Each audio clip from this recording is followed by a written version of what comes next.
The ship hit hard, kicking up clouds of sand and shattered crystal tiles. The ground cracked beneath it. Metal screamed as it skidded and slammed into the scorched remains of the stage. Then, silence.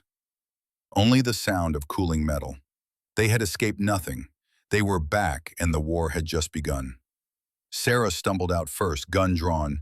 They were immediately surrounded. Zaryans, now fully reinforced, closed in from all sides. The spiritual leader stepped forward, robes stained with smoke, his staff glowing faintly. "Surrender. You have no options left." Sarah looked at Arya, who nodded weakly. They dropped their weapons. Sarah, to the leader. "This is a mistake. Arya's father, he's powerful. You'll answer for this." Zaryan's leader, calmly.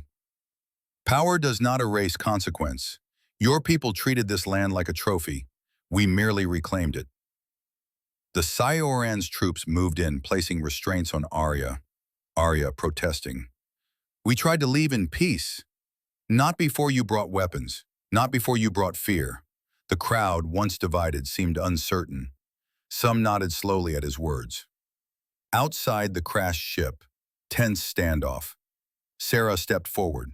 "Then what do you want? Just name it. Don't punish Arya for what she didn't do." The spiritual leader stared at her for a long moment. "One thing. Convince your intergalactic ministry to give us full rights to this planet. No outposts, no embassies, no federated supervision. Just sovereignty." Sarah, "You're asking for isolation." Zaryan leader, "I'm asking for dignity." The moment hung in the air, tense, uncertain. Zaryan leader, quietly, "Do that, and I'll release her." Sarah stands nearby, tension in her shoulders. Arya glances at her with growing fear, but also hope. Sarah activates her comms. Sarah to herself. "Come on, Carl. We need you now." Suddenly, the sky fractures. Glowing blue wormholes rip open across the atmosphere like celestial gates tearing apart the clouds.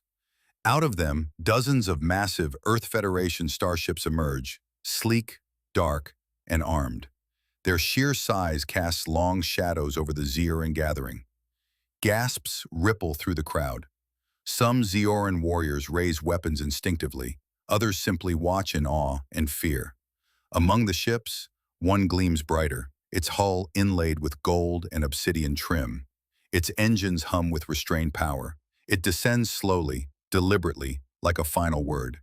It is the personal command ship of Arya Ben. The vessel lands with a heavy metallic thud, dust and heat billowing outward.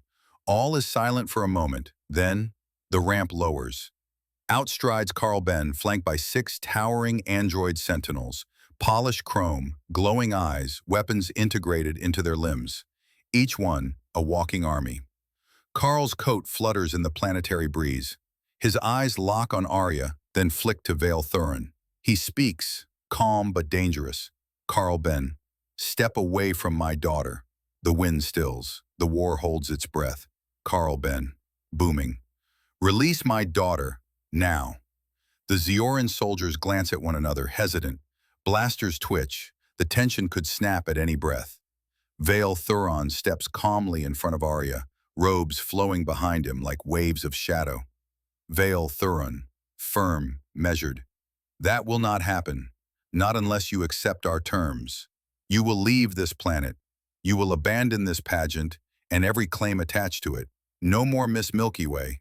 Not here." Carl's face hardens, voice rising in fury.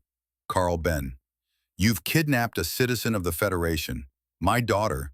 Do you understand what you've done? I could wipe out your entire army in minutes." The android guards hum louder. Federation soldiers step into formation. Some ships hovering above begin to descend threateningly. But Vael Theron stands his ground, expression resolute. Vael Theron, "Then do it. Kill us all.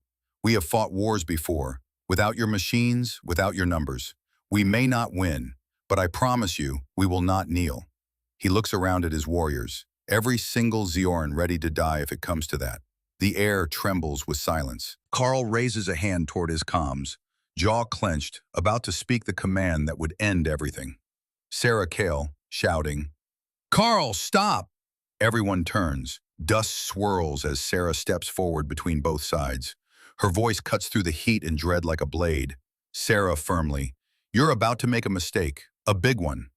Carl glares at her, confused and frustrated. Arya Ben. "He took Arya." Sarah, interrupting. "They were protesting, Carl, peacefully. They weren't the aggressors. The venue, our venue, had energy barriers far beyond standard containment. They were lethal.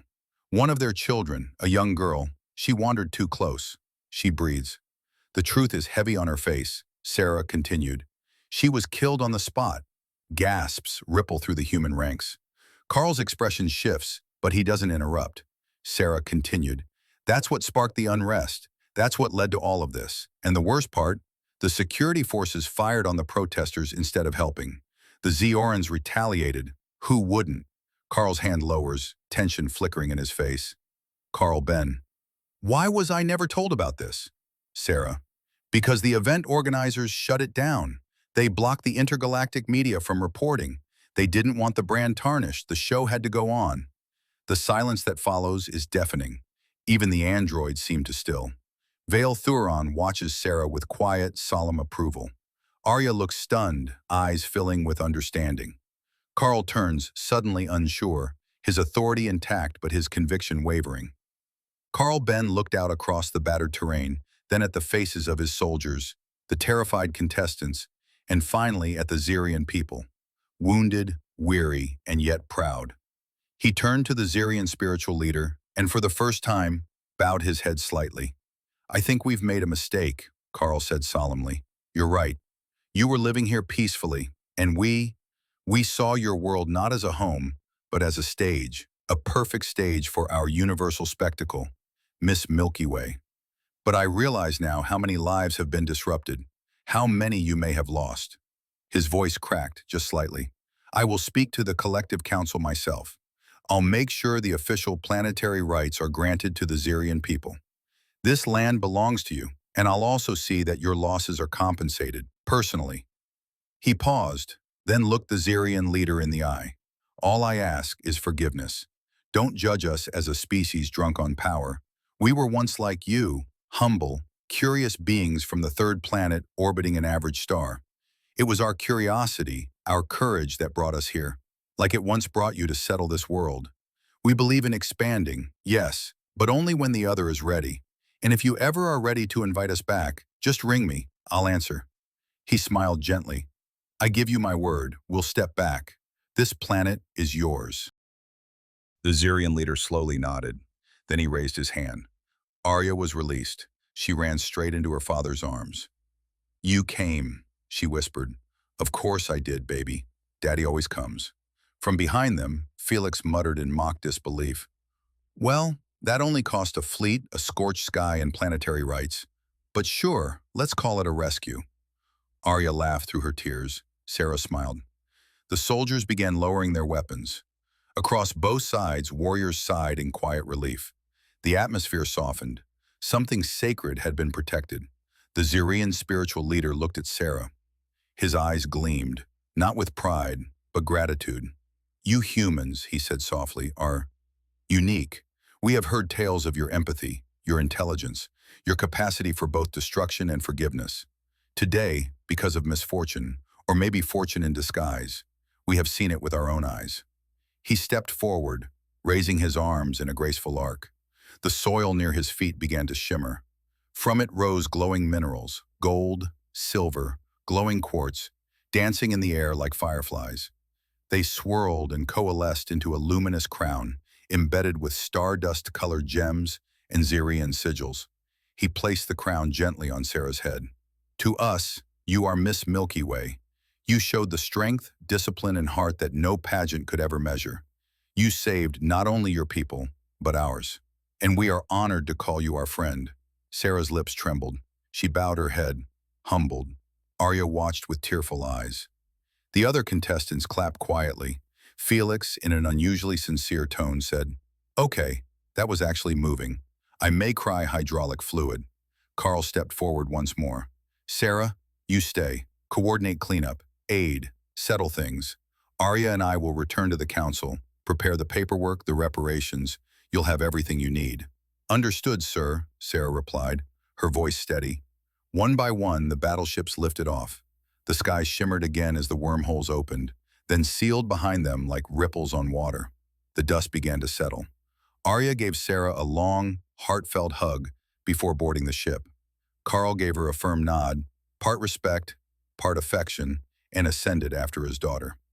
Now, only Sarah and Felix remained, among the crumbling venue and the still-burning edges of Zaryan's sacred plains. Felix looked around and sighed. Well, I guess it's just you, me, and a few thousand tons of structural damage. We'll need quantum scaffolding, and maybe a galactic-sized apology note.